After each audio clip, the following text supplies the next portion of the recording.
لله رب العالمين والصلاة والسلام على أشرف الخلائق أجمعين سيدنا وسيد الأولين والآخرين حبيبنا وحبيب إله العالمين إمام المرسلين وخاتم النبيين أبي القاسم المصطفى محمد اللهم صل على محمد وآل محمد وعلى أهل بيته الطيبين الطاهرين الهداة المهديين المعصومين المظلومين واللعنة الدائمة على أعداء الحق والدين. أما بعد، فقد قال الله تعالى عز اسمه في محكم كتابه ومتقن خطابه: بسم الله الرحمن الرحيم عم يتساءلون عن النبأ العظيم الذي هم فيه مختلفون كلا سيعلمون ثم كلا سيعلمون صدق الله العلي العظيم.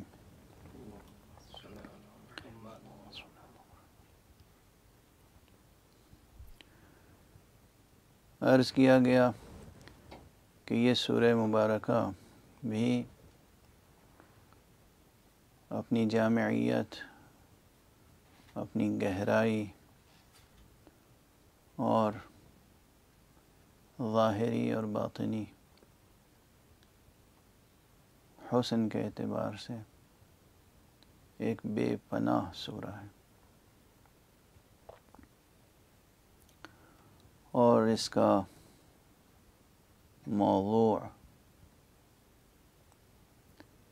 اثبات آخرت، تذکر و تذکیر بے روز جزا و روز حشر و روز قیامت ہے. لیکن اس موضوع کے ساتھ ساتھ تہ در تہ اس میں اور بھی مضامین پوشیدہ ہیں.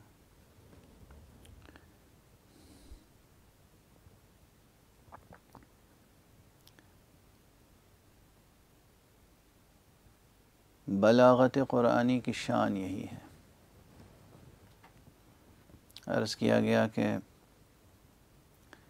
علم کلام کی زبان استعمال نہیں کرتا قرآن. قرآن فطرت کی زبان میں ہے، اور قرآن کی بلاغت تہ در تہ ایک وقت میں بہت سے مضامین کو پیش کرنے کا اعجاز رکھتی ہے. چنانچہ النبأ العظیم سے مراد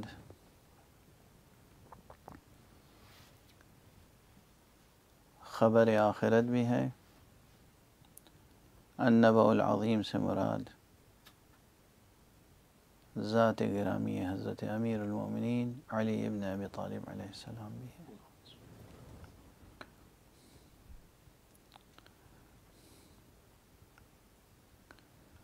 اور بعض عرفاء نے تو ایسی عبارت لکھی ہے کہ جیسے ان دونوں حقیقتوں میں ایسا ربط ہے کہ جیسے باطن میں ایک حقیقت ہے اور ظاہر میں دو اس کے آئینے ہیں.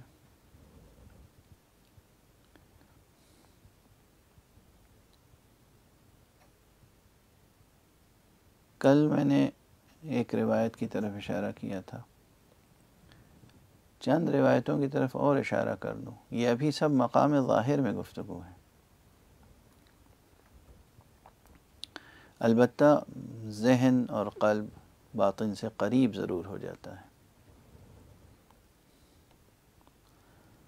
ذات گرامی امیر المومنین علی ابن ابی طالب علیہ السلام امام مبین ہے. آپ نے خود فرمایا ہے حضرت ابن عباس سے کہ میں امام مبین ہوں. اس معنی میں بھی امام مبین ہوں کہ میں حق اور باطل کو نمایاں کر دیتا ہوں، بیان کر دیتا ہوں. میں حق کو بیان کرتا ہوں. بیان کرنے والے کو کہتے ہیں مبین، ظاہر کرنے والے کو کہتے ہیں مبین. مبین جو چیز بیان کرے، جو شخص بیان کرے، جس سے بیان کا حق ادا ہو جائے، جو چیز ظاہر ہونی ہے وہ ظاہر ہو جائے. تو اس اعتبار سے بھی امام مبین ہیں، اور بے شک امام مبین ہیں. یعنی اگر نصوص نہ ہو، روایات نہ ہو، آیت نہ ہو، حدیث نہ ہو، صرف تاریخ ہو اور تو ہم تاریخ کے حوادث میں دیکھتے ہیں کہ امیر المومنین علی بن ابی طالب علیہ السلام کی خصوصیتیں کیا کیا ہیں. اور ان خصوصیتوں میں یہ ایک بڑی خصوصیت ہے کہ آپ کے اقوال سے، آپ کے خطبات سے اور آپ کے کردار سے، آپ کے وجود سے حق اور باطل میں نمایاں فرق پیدا ہوتا ہے. حق کی شناخت آپ کے حوالے سے ہوتی ہے، آپ حق کو پہچانواتے ہیں اور حق آپ کے ذریعے سے پہچانا جاتا ہے. یہ تاریخ کے آئینے میں یہ چیز مشاہدہ کی جا سکتی ہے. اور اگر یعنی ہے تو مقامات اشارے ہی کی حد تک، لیکن پھر بھی بعض حضرات کے لیے میں وضاحت کر دوں کہ بعض ہمارے سامعین ایسے ہیں، بعض حضرات جن تک آواز جا رہی ہے، ان کے لیے آپ حضرات تو بہت سے مطالب آپ کے ذہن لیے روشن ہیں، مگر بعض حضرات ایسے ہو سکتے ہیں کہ روشن نہ ہو. تو ہم وضاحت کر دیں کہ ایک چیز آپ یہ دیکھیں کہ تاریخ کا ایک افسوسناک باب یہ ہے کہ حضرت امیر المومنین علی بن ابی طالب علیہ السلام پر بے انتہا ظلم بھی ہوا. آپ کے فضائل کا انکار کیا گیا.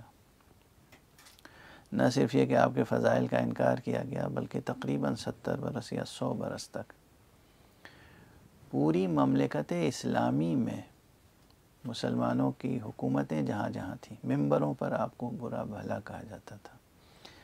نعوذ باللہ، یہاں تک کہ ہر نماز کے بعد آپ پہ سب و شتم ہوتا تھا، لعن کیا جاتا تھا. اور دمشق کا حکمراں، جسے میں باغی شام کہتا ہوں، وہ حکم دیتا تھا بڑے بڑے صحابہ کو کہ تم علی کو سب کیوں نہیں کرتے، علی پہ لعن کیوں نہیں کرتے. نعوذ باللہ من ذالک. یہ سب تاریخوں میں موجود ہے. جس کا دل چاہے کسی جس کو اللہ نے 2 آنکھیں دی ہوں اور حرف شناسی کی اس میں صلاحیت ہو، باسواد ہو، پڑھ سکتا ہو، وہ لائبریریوں میں چلا جائے اور انصاف کے ساتھ مطالعہ کر لے کتابوں کا. کسی بھی تاریخ کا مطالعہ کر لے، مکمل مطالعہ، تو اسے نظر آئے گا کہ بنو امیہ کے دور میں، بنو امیہ، آل ابو سفیان اور آل مروان، ان دونوں کے دور میں علی ابن ابی طالب علیہ السلام کے فضائل کو کس طرح مٹایا گیا اور آپ کی ایک ایک نشانی کو مٹایا گیا. ٹھیک ہے، آپ یہ سوچئے کہ 70 برس یا 100 برس تک ایک سپر پاور اپنے تمام میڈیا کے ساتھ، اپنے تمام نوکروں کے ساتھ کسی ایک شخص کی مخالفت کرتا رہے اور اس کے کردار کو مسخ کر کے پیش کرے. مطلب مسخ کرنے کی کوئی انتہا باقی نہیں تھی.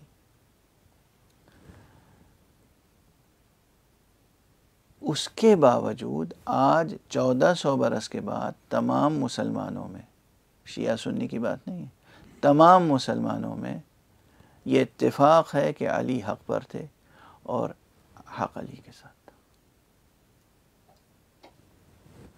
یعنی اسے آپ تاریخ کا معجزہ نہیں کہیں گے تو کیا کہیں گے؟ واضح ہے. 100 برس اور اسی لیے ہم کہتے ہیں کہ جو لوگ حق پر ہوں، اگر ان کی مخالفت ہو یا ان کی بات توڑ مروڑ کے پیش کی جائے اور مخالفت کی کوشش کی جائے تو انہیں صبر کرنا چاہیے، اطمینان رکھنا چاہیے حق سبحانہ و تعالیٰ پر۔ حق کی حفاظت، چاہے چھوٹا سا حق ہو یا بڑا حق ہو، حق کی حفاظت اللہ نے اپنے ذمہ لی ہے۔ غبار چھٹ جاتا ہے، آفتاب کی روشنی اپنی جگہ باقی رہتی ہے۔ یہ جو آپ کتنی خاک اڑائیں، دامن آفتاب پر وہ خاک جمتی نہیں ہے، کرنیں ویسے ہی روشن رہتی ہیں جیسے رہتی ہیں۔ یہی حال حق کا ہے، حق روشن ہے، روشن تھا، روشن رہے گا۔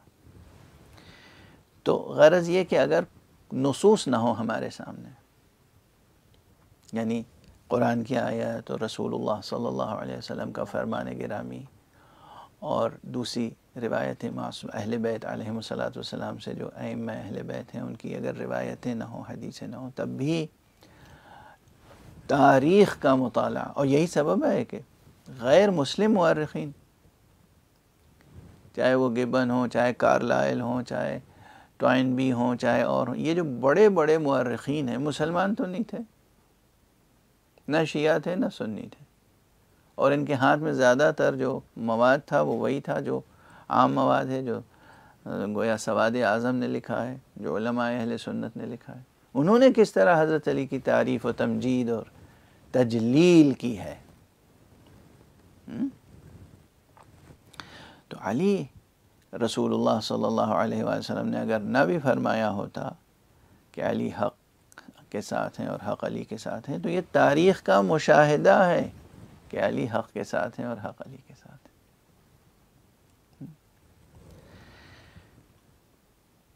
تو امام مبین اس اعتبار سے کہ آپ حق کو نمایاں کرنے والے ہیں، بیان کرنے والے ہیں، حق کو باطل سے جدا کرنے والے ہیں، اس اعتبار سے بھی آپ امام مبین ہیں۔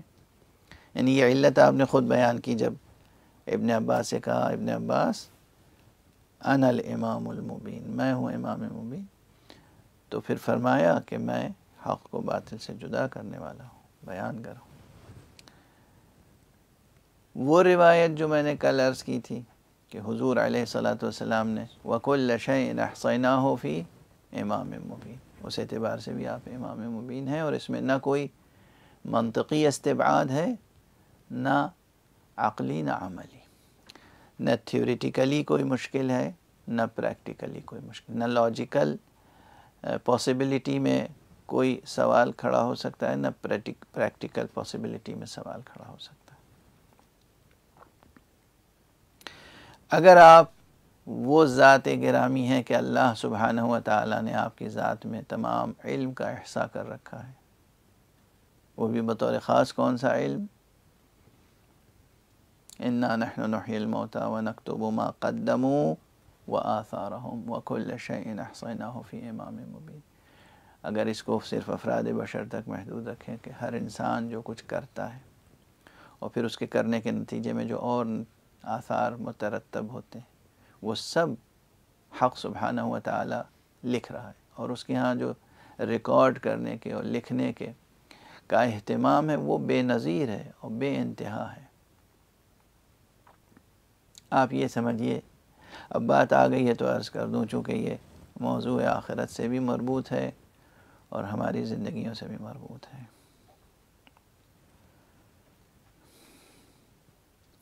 خوف خدا اگر انسان کو ہو،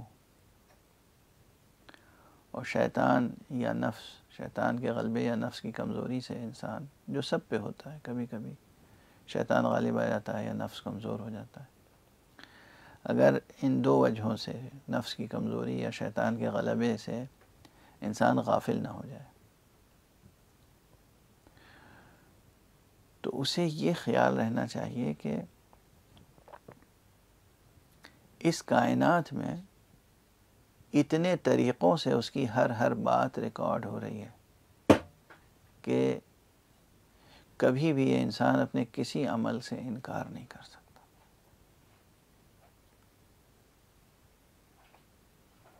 یعنی ظاہری جو دنیا والوں نے طریقے ایجاد کیے ہیں نا، جاسوسی کے، مثلا کیا کہتے ہیں اسے، جاسوسی کے طریقے.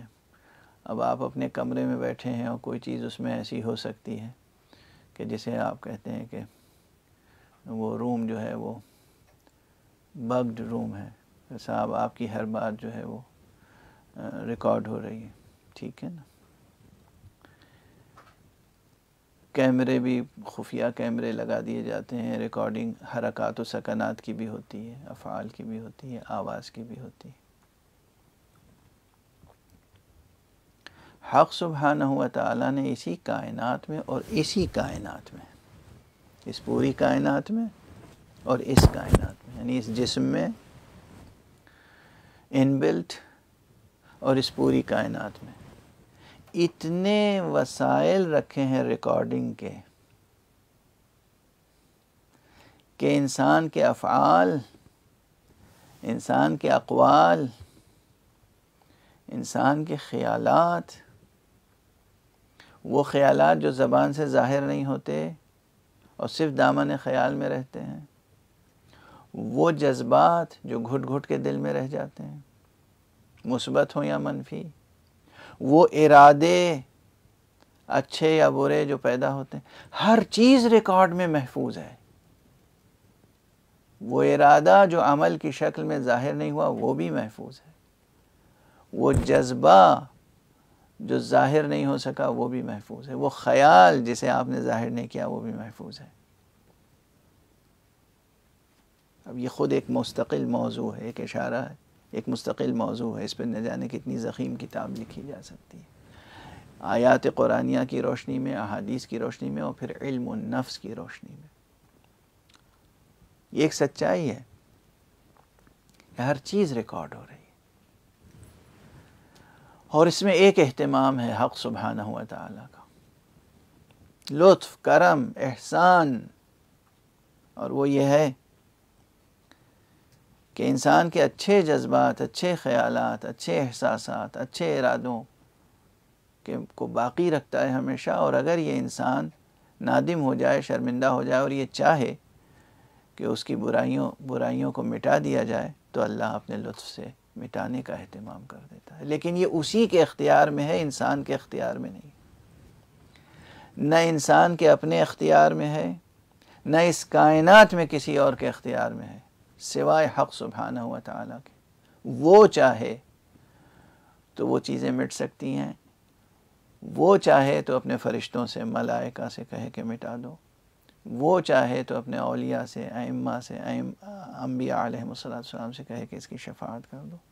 تو مراتب میں وہ چیزیں یا بالکل محو ہو سکتی ہیں، مٹ سکتی ہیں، یا یہ کہ بعد از عرض حق سبحانہ و تعالیٰ کے سامنے پیش کرنے کے بعد اور اس کی معافی ہو سکتی ہے. اسی لیے استغفار، توبہ، اوبہ، شفاعت، یہ مراتب ہیں. استغفار، توبہ، اوبہ اور شفاعت، یہ مراتب ہیں.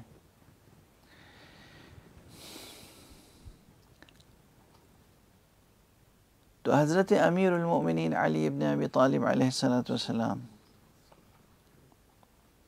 بھی ان حق سبحانہ و تعالیٰ کے ان وسائل میں سے ایک ہیں جن میں علم محفوظ ہے. یعنی آپ کی باڈی کے جو سیلز ہیں ان میں آپ کی پوری زندگی کی چیزیں محفوظ ہیں. آپ کی باڈی کے سیلز، یہ جو چپ بنا رہے ہیں لوگ، کوششیں کر رہے ہیں، وہ اپنی الگ. اللہ سبحانہ و تعالیٰ نے جن سیلز کے ذریعے سے، جن خلیوں کے ذریعے سے آپ کی، ہمارے جسم کی تعمیر ہوئی ہے، ان خلیوں میں وہ صلاحیت رکھی ہے کہ ہماری تمام ایکٹیویٹیز اس میں محفوظ رہتی ہیں. اور اگر ان سیلز کا تجزیہ کریں تو ہماری زندگی کی ہر چیز اس میں محفوظ ہوگی، اچھائیاں، برائیاں، سب. ٹھیک ہے، یہ ایک وسیلہ ہوا. لوح محفوظ، لوح محو اثبات، کرامن کاتبین، یہ جو بیٹھ کر لکھ رہے ہیں، یہ کہانی قصہ تھوڑی ہے، یہ لکھ رہے ہیں. تو بہت سے وسائل ہوئے.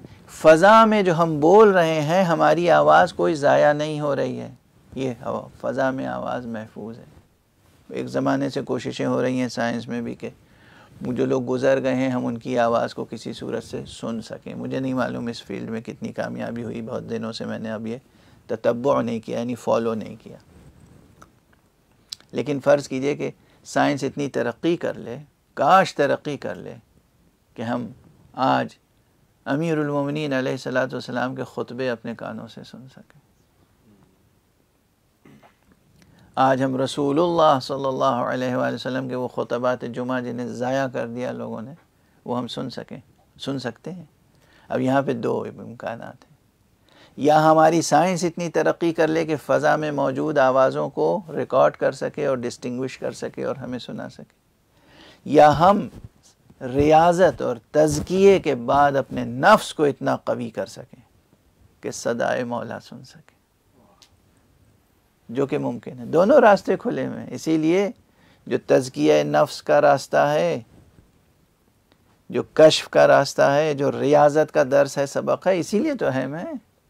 جن لوگوں کی سمجھ میں نہیں آتا. اس انسان کے اندر کتنے کمالات ہیں، اللہ سبحانہ و تعالی ہی کے دیے ہوئے کمالات ہیں. اور اسی لیے اللہ سبحانہ و تعالی نے کہا کہ تم تقوی اختیار کرو، تزکیہ کرو، ریاضت کرو، ہم تمہیں کمال کے درجات تک پہنچائیں گے. یہ کمال کا درجہ ہے. مجھے بے اختیار یاد آ گئی بات، عرض کر دوں. میں انہیں اپنا استاد سمجھتا ہوں اور استاد تھے، میں نے ان سے کچھ سیکھا ہے. اور میں انہیں ابو ذر زمانہ کہتا تھا، کہتا ہوں. حضرت علامہ آیت اللہ شیخ محمد مہدی آصفی رحمۃ اللہ علیہ جب بھی یاد آتے ہیں تو دل تڑپ جاتا ہے. نہایت مقدس اور زاہد اور عالم اور مجتہد، فقیہ اور خاک نشیں، خاک بسر، خاک سار، متواضع. جہاں جناب نبی حود اور صالح کا مقبرہ ہے وادی السلام میں نجف اشرف میں، وہیں ان کی قبر مبارک بنی ہے. انہوں نے 3 مرتبہ مجھ سے یہ مطلب بیان کیا، خود براہ راست، اور 1 مرتبہ انہوں نے یہ مطلب ٹیلی ویژن پہ بیان کیا. انہوں نے کہا کہ مسجد کوفہ میں جاؤ سحر کے وقت،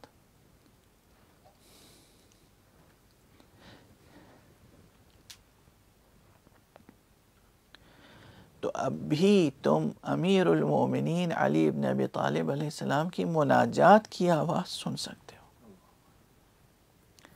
مولایا یا مولایا انت المولا وانا العبد وهل يرحم العبد الا المولا.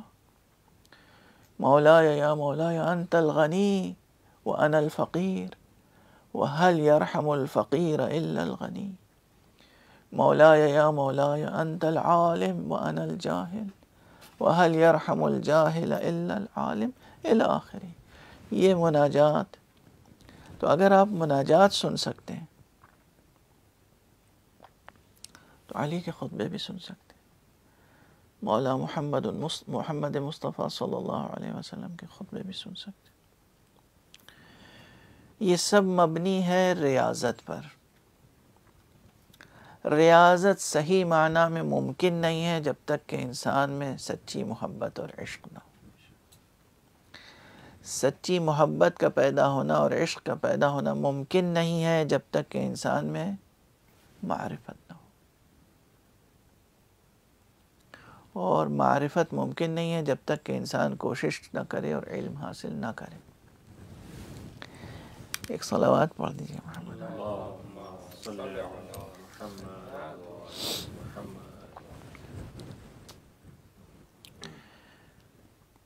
امیر المؤمنین علیہ الصلاۃ والسلام، بے شک آپ کا تعلق حقیقت آخرت سے بہت عظیم ہے. ایک تو یہ کہ آپ امام مبین، یعنی حق سبحانہ و تعالیٰ نے جس طرح بہت سی چیزوں میں علم کا احصاء کیا ہے، اسی طرح ایک آپ کی ذات گرامی ہے اور باقی چیزوں سے کہیں بلند تر. میں موازنہ نہیں کر رہا ہوں. ہر اپیریٹس کا، ہر اوزار کا، ہر وسیلے کا اپنا ایک دائرہ کار ہے. ان سب میں عظیم ترین، کامل ترین، بلند ترین امام مبین ہے.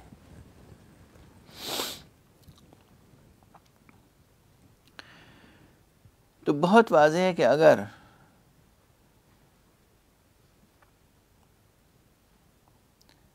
امام مبین میں تمام علوم کا، تمام آثار کا احصاء ہے تو آخرت سے رشتہ بالکل واضح ہے. پھر آخرت کو اور کیا کہتے ہیں؟ روزے، یوم میزان، یوم حکم. یہاں پر پھر حوالہ دے دوں گا، جو اہل ہیں تحقیق کریں گے. اس فقیر کا زیارت مبارک جامعہ، زیارت جامعہ جو حضرت امام علی نقی علیہ السلام سے مروی ہے، اس کے ایک ایک فقرے پر پورا یقین ہے اور ایمان ہے، کسی کا ہو یا نہ ہو.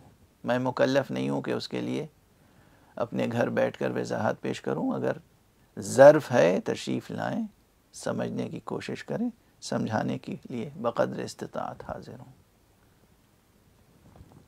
سندن و متنن، سندن و متنن، ازرو سند ازرو متن.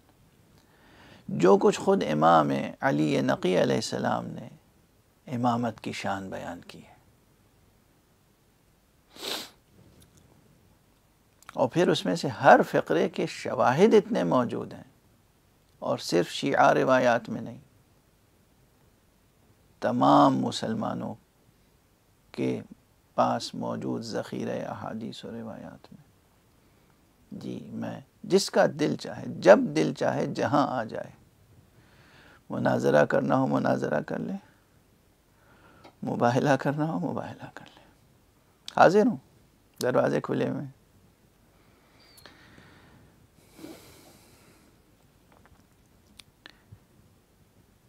زیارت مبارک جامعہ میں جو سلام ہیں، اس میں ایک سلام یہ ہے کہ السلام علیکم یا موازین الاعمال. سلام ہو آپ پر کہ آپ موازین اعمال ہیں، میزان عمل آپ کی ذات ہے. یہ میزان کہاں کام آئے گی؟ روزے آخرت، روزے قیامت. اس میں سب سے بڑی میزان کون؟ سب میزان عمل ہے، لیکن بعد از مصطفیٰ صلی اللہ علیہ وسلم امیر المومنین علی ابن ابی طالب کی ذات گرامی علیہ الصلاۃ والسلام. پھر پہلے عرض کر چکا ہوں کئی مرتبہ، اور یہ مثال بہت عام ہو گئی ہے، اب کئی خطباء نے، کئی علماء نے ذکر کی ہے، لیکن پھر عرض کر دوں کہ ہر چیز کے وزن کرنے کا طریقہ ہوتا ہے. لکڑی کو لکڑی کی ترازو پہ تولتے ہیں، سونے کو اس جیسی نفیس ترازو پہ تولتے ہیں، ہیرا، یاقوت، جواہر، نفیس چیزیں اس طرح کی ترازو پہ تولتے ہیں. الفاظ کو آپ الفاظ کی ترازو پہ تولتے ہیں، عمل کو عمل کی ترازو پہ تولتے ہیں. یہ ہیں موازین اعمال. جو بھی مدعی ایمان ہے، جو بھی کہے گا کہ یا اللہ میں ایمان رکھتا ہوں اور میں نے تیری بندگی کی، تو بندگی کا معیار کیا ہے؟ بندگی علی مرتضیٰ علیہ السلام، وہ معیار ہے. اس کے مقابلے میں رکھا جائے گا انہوں نے نمازیں پڑھی، تم نے کتنی نمازیں پڑھی، انہوں نے کیسے نمازیں پڑھی، تم نے کیسے نمازیں پڑھی، انہوں نے حج کیا، تم نے حج کیا، انہوں نے کیسے حج کیا، تم نے کیسے حج کیا. یہ شرف صرف اور صرف امیر المومنین علیہ الصلاۃ والسلام کو ہے، اور کسی کو نہیں ہے. حضور علیہ الصلاۃ والسلام کے بعد، حضور کے زمانے میں جو لوگ تھے، ان کا عمل میزان عمل ہے، ان کی سیرت میزان سیر ہے، ان کا کردار دوسرے کرداروں کا معیار و مقیاس ہے. ایک فقرہ اور ہے جہاں انہیں حاکم یوم الدین کہا گیا ہے. یہ ذرا یہ تعبیر ہے نا جو ایک دم سے دل لوگوں کا منہ کو آنے لگتا ہے، ہائے یہ کیا کہہ دیا، کہیں شرک تو نہیں ہو گیا، توحید تو خطرے میں نہیں پڑ گئی. اللہ سبحانہ و تعالی بے شک مالک یوم الدین ہے. اور کیا جسے کہتے ہیں کہ اثبات شیء نفی ما عدا کو مستلزم نہیں ہے. آپ ایک چیز کا اثبات کرتے ہیں تو کیا ما عدا کی نفی ہو جاتی ہے؟ حق سبحانہ و تعالیٰ مالک یوم الدین ہے، یعنی روز جزا کا مالک ہے، یعنی آج کا مالک نہیں ہے، آج کا بھی تو مالک وہی ہے۔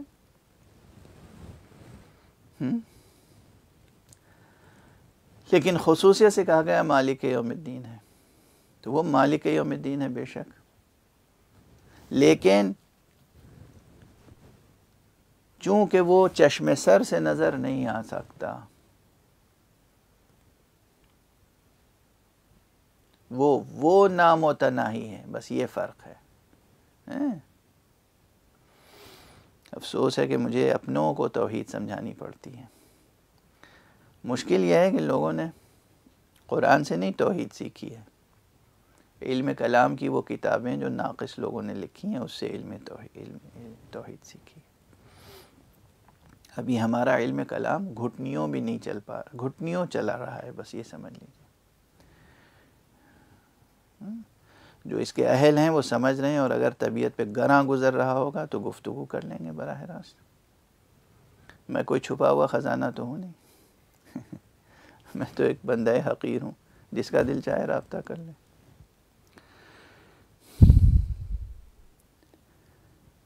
ہمارا جو کچھ علم کلام ہے اب تک، جو کچھ علم کلام ہے، ان علماء کی روحوں کو ہمارا سلام، ان کی خدمتوں کو ہم آنکھوں پہ رکھتے ہیں، پلکوں پہ رکھتے ہیں، لیکن آج کے سوالات کا جواب دینے کے لیے وہ علم کلام کافی نہیں ہے۔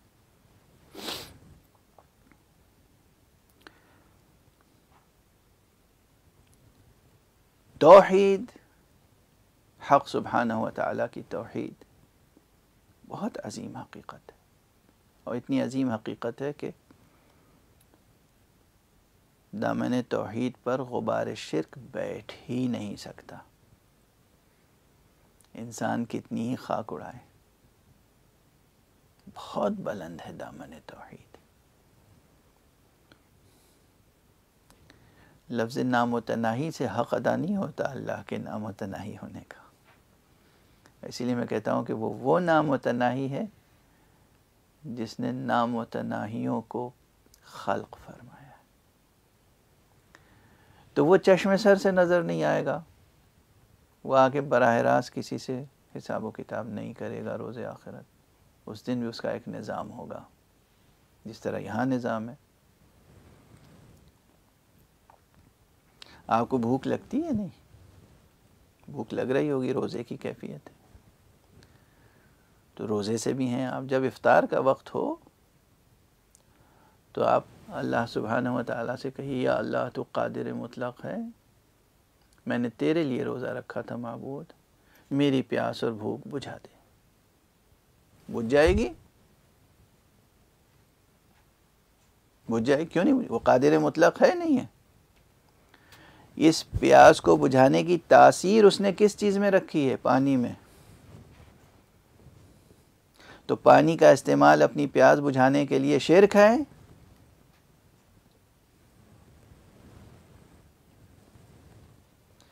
بھوک مٹانے کے لیے روٹی کا استعمال شرک ہے؟ اسی طرح اس کا اعلان ہے، ہدایت ہمارے ہاں، ان علینا للہدی، ہدایت ہمارا کام ہے، تو براہ راست ہر ایک کو ہدایت دینی چاہیے نا۔ پھر اتنے انبیاء کیوں بھیجے، اور محمد مصطفیٰ صلی اللہ علیہ وآلہ وسلم کو کیوں بھیجا خاتم النبیین بنا کر؟ کہ ہدایت لینی ہوگی تو ہم کس کے پاس جائیں گے آج؟ خانہ کعبہ یا مدینے؟ کعبے کی قسم ہمیں مدینے جانا پڑے گا، ہے نا، مصطفیٰ صلی اللہ علیہ وسلم۔ تو ایک نظام ہے، جس طرح یہاں نظام ہے۔ اتنے ملائکہ کس لیے پیدا کیا اللہ نے؟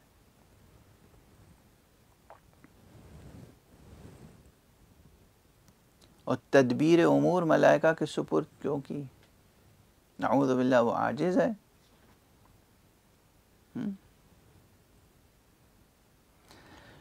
روز آخرت حساب و کتاب ہوگا، اس دن مالک صرف پروردگار ہوگا، لیکن جن کا حساب و کتاب ہوگا ان کے لیے میزان عمل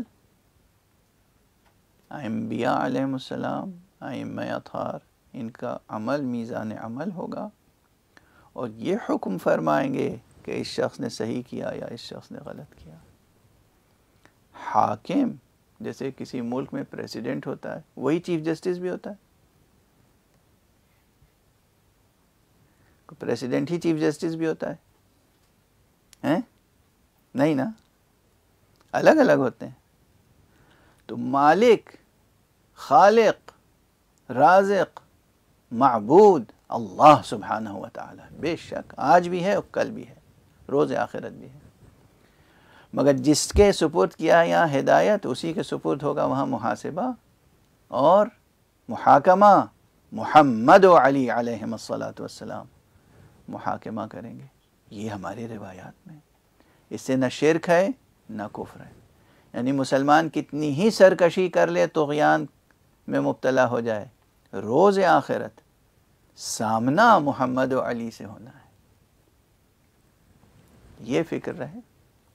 اس لیے میں ذاتی مسلک یا عقیدت یا عقیدے کی بنا پر یہ مطالب نہیں بیان کر رہا ہوں، ایک دل سوزی کے ساتھ بیان کر رہا ہوں کہ مسلمان یا جہاں تک میری آواز جا رہی ہے، لوگ سمجھیں کہ روز آخرت حق ہے، اور ہمیں کس کے سامنے منہ دکھانا ہے، اور کس کی شفاعت کی امید رکھنی ہے، کس سے حساب و کتاب ہوگا، اور کس کی شفاعت کی بنا پہ حق سبحانہ و تعالی ہمیں جنت میں بھیجے گا یا جہنم میں بھیجے گا اللہ، مگر میزان اور حکم کے بعد اگر یہ ثابت ہے کہ میزان اعمال ان کی ذات ہے، اور حاکم یوم الدین یہ ہیں بنص سے معصوم، زیارت جامعہ کے نص کی بنیاد پر، اور پیغمبر صلی اللہ علیہ وآلہ وسلم نے بھی فرمایا یا علی انت قسیم النار والجنہ، خود علی علیہ السلام نے بھی فرمایا انا قسیم النار والجنہ،